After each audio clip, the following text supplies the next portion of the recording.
So, Carlos, tell us. I think one of the obviously it's been talked about by many people, but one of the biggest things that happened to this club and turn around was your decision to move Lindor in the leadoff spot and move Nimmo down. So, how that thought process come about to make that kind of a move? Yeah, it came when we were struggling. We were struggling offensively. We were having a hard time scoring runs and putting rally together. And I just, started how how can I give this lineup a different look, a different dynamics? And I remember, I think we were in Miami on the way back to the hotel after a tough loss. I was sitting right next to Lindor, and we were having that conversation. I was like, man, like, how do you feel about leading off? So I just put it there for him. It's like, man, you know what? When I first came up to the big leagues with Cleveland, I hit leadoff, and my mindset was I need to set the table for the big boys. I need to get on base. I need to steal bases. I need to create traffic. I was like, what do you think about if we do something like this here? It's like whatever you feel like is best.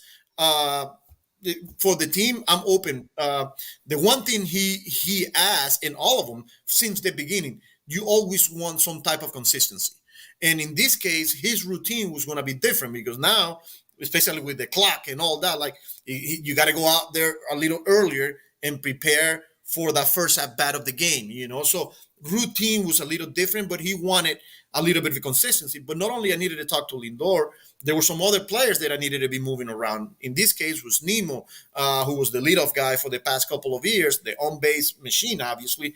But I needed to talk to Brandon, and again, he's such a professional, and the willingness to do whatever it takes to put the team in a better position, they're up for it. We saw it in the offseason when we talked to him and we moved him to left field because we signed Bader. He was all up for for it to help the team. And it made my decision after talking to those two.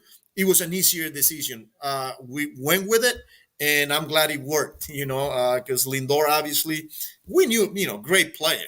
This is a potential Hall of Famer here that we're watching play day in and day out. Nimmo, same way. What a great player. So at the end of the day, we knew that the numbers were going to be there, but it kind of clicked, and here we are.